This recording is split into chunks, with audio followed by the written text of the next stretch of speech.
Beloved, this is fresh rosemary picked from my garden. Rosemary, avocado, goat milk, coconut oil, avocado oil, cucumber soap. If you smell it, you can smell the fresh rosemary. It smells so nice. I'm trying not to put any kind of scent in my soap. I want it to be as natural, as organic, as pure as possible, so there's no scent.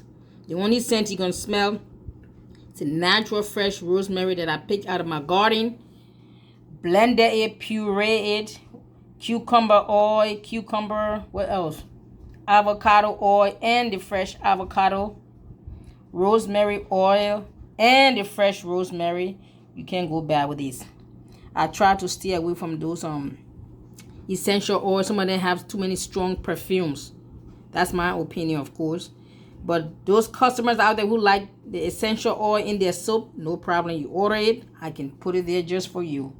Those who prefer to stay all natural, no oil, other than the coconut oil, the avocado oil, and the almond oil, that's fine. Olive oil, yes.